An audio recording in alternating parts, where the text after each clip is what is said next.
Bom dia, meu nome é Jonas Ribeiro e hoje eu vou apresentar o sociólogo brasileiro Caio Prado Júnior.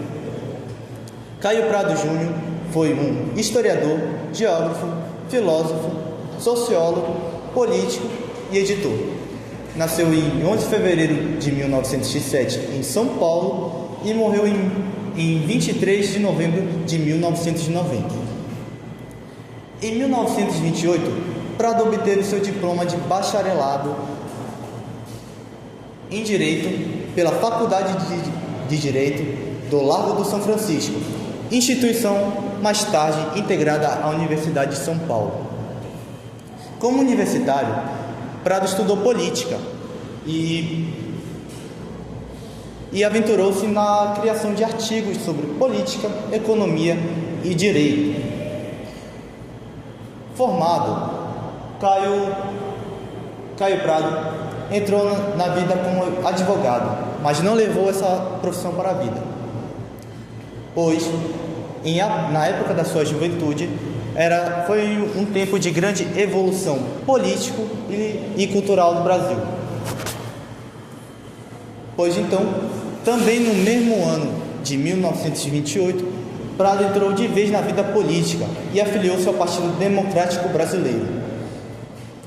Como intelectual, Prado teve importante participação nas épocas de 1930 e 1940, tendo importantíssimas participações na articulação da Revolução no Brasil.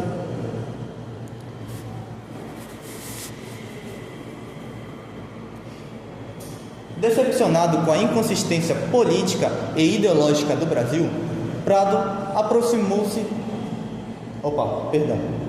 política e ideológica da Segunda República Brasileira, Prado aproximou-se do marxismo e afiliou-se então ao Partido Comunista Brasileiro, PCB. Em 1933, Caio Prado viajou para a União Soviética, já comandada por Stalin, onde ele publicou seu primeiro livro, Evolução Política do Brasil. De volta ao Brasil, Prado teve sua participação política aumentada e mais intensa, o que levou Prado a obter mais espaço dentro do Partido Comunista. Pois então, em 1934, ele atuou como pesquisador da recém-fundada Universidade de São Paulo e ajuda a fundar a Associação de Geográficos Brasileiros. Em 1943, Caio Prado entra em sociedade com a escritora Maria José Dupré e com escritores Monteiro Lobato e Arthur Neto, na Fundação Brasiliense, que existe até hoje.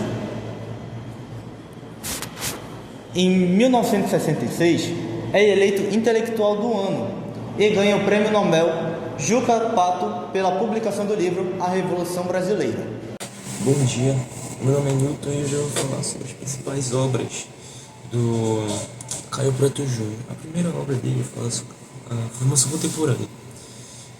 O Caio Prado Júnior faz uma análise dessa obra, que ele rompe com a visão tradicional, uma interpretação materialista da história, mostrando que a economia colonial era voltada para a exportação de açúcar, ouro, café, etc., e não para um desenvolvimento interno. A segunda obra era a Revolução Brasileira, de 1966.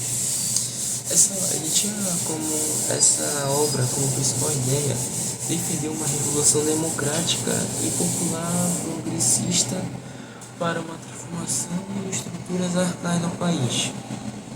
A terceira obra de 1945, que é a História Econômica do Brasil. Ele tem como principal ideia aplicar uma abordagem machista para entender a economia do Brasil, da colonização ao capitalismo. Essa foi a importância para a economia na história brasileira. Como ele achava, Por fim, a última obra dele, que de 1933, que é a Evolução Política do Brasil, a principal ideia dele era estudar como a política se organizou no Brasil. De como a política se organizou no Brasil. E a importância dessa obra, ele serviu como base para compreender os ciclos econômicos e suas aplicações sociais e políticas, destacando o papel e a luta de classes das estruturas econômicas na história brasileira. E essa foi as principais obras dele. E muito obrigado, e eu vou falar sobre... E eu vou passar a fala para o Pedro. Muito obrigado. Bom dia, eu sou Pedro dos Santos e vou falar sobre as teorias dele. Para ser mais exato, duas: a interpretação materialista da história do Brasil e o sentido da colonização. A primeira, Caio Prado Júnior foi pioneiro a trazer um método marxista para analisar o Brasil, de forma que ele destacou que a formação do Brasil foi movida por interesses econômicos e assim foi ligado com o modelo de colonização, de exploração. E também ele destacou que as estruturas de poder continuam as mesmas do modelo imperial, que de forma gera um reflexo do colonial, então não teve tanto avanço. E também defendeu que estudar a história é essencial para trazer uma sociedade mais justa e igualitária. Ou seja, estudar os erros do passado são importantes para não cometer de novo no futuro, algo que nós vemos que não está acontecendo muito. E com isso, ele também trouxe essa crítica a essa formação movida só pelo interesse econômico, algo que atrasou o desenvolvimento social e, logicamente, econômico do Brasil. No sentido da colonização, ele trouxe uma nova... Primeiramente, vamos dar um contexto. Basicamente, nessa nova releitura dele, ele trouxe algo que seja uma análise de diferença, como ele observou, entre a América e a Europa, onde o Brasil, que foi colonizado de uma forma de exploração ao invés de ocupação, que, diferente dos Estados Unidos, que foi por ocupação, o Brasil foi de exploração, que foi explorar os recursos naturais e a mão de obra. E através dessas explorações, ela formou uma base para o modelo econômico para a formação do Brasil. E com isso, ele afirma que todo o modelo econômico e social foi desenvolvido através desse modelo de colonização, o que trouxe vários atrasos para o Brasil e também gerou uma grande dependência externa, algo que dá para ver muito num país subdesenvolvido com um maior desenvolvimento, essa dependência. No que ele queria é que o Brasil tivesse maior autossuficiência. Todos nós concordamos que a autossuficiência do Brasil é pouca, né? Ele não consegue, ele tem um mercado muito baixo internamente e depende muito de outras pessoas, de outros países para poder se desenvolver. E isso gerou problemas que têm repercussão até hoje. E também, basicamente, essa é a teoria. E agora, para as contribuições dele, ele foi um pensador considerado os maiores intérpretes do Brasil. Para quem não sabe, intérprete é sociólogos historiadores que a partir do século XX se dedicaram a entender a formação do Brasil de forma histórica e social. E também ele foi um dos primeiros a aplicar uma análise marxista ao Brasil, de forma mais original, com seu próprio pensamento, digamos assim, só gerando por influências.